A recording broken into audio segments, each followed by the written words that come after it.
ایسے کون سے دو کام ہیں جسے ایران کرنے جا رہا ہے اور اگر وہ کامیاب ہو گیا, اگر وہ کر پایا اسے, تو اگلی پچھلی ساری جنگوں کا حساب برابر ہو سکتا ہے. جنہوں نے جنگ کی آگ بھڑکائی آج وہ فرار کا راستہ تلاش کر رہے ہیں, اور جسے نشانہ بنایا گیا ہے وہ مسلسل اپنے موقف کو مزید مضبوط کر رہا ہے. اور اس ٹائم کی تازہ ترین خبر یہ ہے کہ ایران نے امریکہ کے 15 نکاتی منصوبے کو مسترد کرتے ہوئے اپنا ایک جواب اسلام آباد بھیج دیا ہے. چونکہ سارا مرکز محور اس ٹائم اسلام آباد ہے, تو کورسپونڈنس جو ہے وہ بھی اسلام آباد کے تھرو ہو رہی ہے. تو یہاں پر پیغام بھیج دیا گیا تاکہ اسے واشنگٹن تک پہنچایا جائے, ایسا عالمی اخبارات رپورٹ کر رہے ہیں. وال اسٹریٹ جرنل اور ایرانی انٹیلیجنس حکام کیا الگ الگ رپورٹ کر رہے ہیں, بڑی دلچسپ معلومات ہے. مذاکرات کی خبروں کو 48 گھنٹوں سے زائد کا وقت گزر چکا جب سے یہ سن رہے ہیں کہ مذاکرات شروع ہو گئے, مذاکرات ہو رہے ہیں. ایک فریق کہہ رہا ہے کہ جناب ہو رہے ہیں, دوسرا فریق کہہ رہا ہے کہ ہم تو یقین ہی نہیں کر رہے. تو اس طرح کی سچویشن تھی. بہرحال ڈونلڈ ٹرمپ کی جانب سے جو 5 روزہ جنگ بندی کی گئی تھی اس کے بھی اب 3 روز گزر چکے ہیں, اور اب کچھ ہی وقت باقی ہے, یوں کہہ لیجیے کہ کل ملا کے 48 گھنٹے. لیکن ابھی تک صرف شرائط کا تبادلہ ہی ممکن ہوا ہے, اور اس کے اوپر بھی اتفاق ہوتا ہوا نظر نہیں آیا. یعنی ایران پہلے سے یہ کہہ رہا تھا کہ ہم مذاکرات کر ہی نہیں رہے, یہ سب دھوکہ ہے, یہ کوشش ہے ٹائم لینے کی, اور وہ اس کو ایک چال کے طور پہ لے رہا تھا.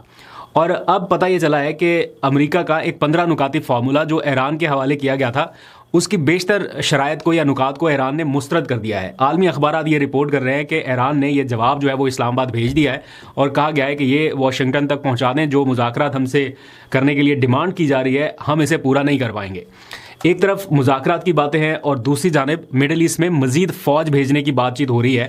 وال اسٹریٹ جرنل کی میں رپورٹ پڑھ رہا تھا, اس میں بتایا گیا ہے کہ پینٹاگون 3000 امریکی فوجی جو ہے وہ مڈل ایسٹ میں بھیجنے کی تیاری کر رہا ہے. جبکہ ایران کی اس مذاکرات کے لیے جو پہلی شرط ہے, پہلی یا دوسری شرط ہے, وہ یہی ہے کہ امریکہ اپنی مڈل ایسٹ میں موجود بیسز کو ختم کرے اور یہاں پہ اپنا جو فوجی ساز و سامان ہے اس کو لپیٹ کے واپس امریکہ بھیجے. اب اس ساری صورتحال کے دوران ایرانی پارلیمنٹ کے ایک اسپیکر ہیں جو ان مذاکراتی معاملات میں بہت حد تک انوالو ہے, جو ان کی رجیم کے بہت سارے لوگ اس ٹائم نہیں رہے. تو اب ایرانی اسپیکر جو ہیں وہ یہ کردار ادا کر رہے ہیں, رابطے کا بھی اور مذاکرات کے حوالے سے بہت ساری چیزیں. انہوں نے ایک ٹویٹ کیا, بڑا معنی خیز ٹویٹ ہے. وہ کہتے ہیں کہ انہیں انٹیلیجنس معلومات ملی ہیں کہ ان کا دشمن, اب دشمن وہ کسے کہہ رہے ہیں, ظاہر بات ہے یا اسرائیل ہے یا امریکہ جن کو وہ کنسیڈر کرتے ہیں, وہ کہہ رہے ہیں کہ ان کا دشمن ایک علاقائی ملک کی حمایت سے. اب علاقائی ملک کون, جو مڈل ایسٹ کنٹریز ہیں جہاں پر امریکن بیسز ہو سکتی ہیں, ان ممالک میں سے, اس کا نام نہیں انہوں نے لیا, انہوں نے کہا کہ ایک علاقائی ملک کی حمایت سے ہمارے جزیرے پر قبضے کی تیاری کر رہا ہے.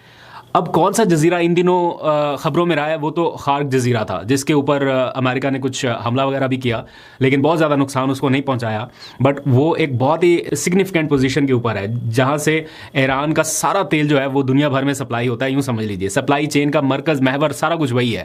اب ایران کو یہ لگ رہا ہے کہ ان کے کسی ایک جزیرے کے اوپر قبضہ کرنے کی کوشش ہو رہی ہے کسی زمینی یا فوجی آپریشن کی صورت میں. اب نام نہیں انہوں نے بتایا کہ کر کون رہا ہے, کس ملک کی حمایت سے کر رہا ہے اور کون سا جزیرہ ہے, لیکن صرف ہنٹ انہوں نے دیا. ساتھ ہی انہوں نے کہا کہ ہماری جو فورسز ہیں یا ہماری جو فوج ہے وہ دشمن کی نقل و حرکت پر مکمل نظر رکھے ہوئے ہے, یہ سارا کچھ ہماری نگرانی میں ہے, اور اگر کوئی ایسا قدم اٹھایا گیا, کوئی ریڈ لائن کراس کی گئی, تو اس حمایتی ملک کی, یعنی مڈل ایسٹ میں وہ ملک جو اس میں سہولت کاری کر رہا ہوگا, اس کی تمام اہم تنصیبات کو بغیر رکاوٹ تباہ کن حملوں سے نشانہ بنایا جائے گا.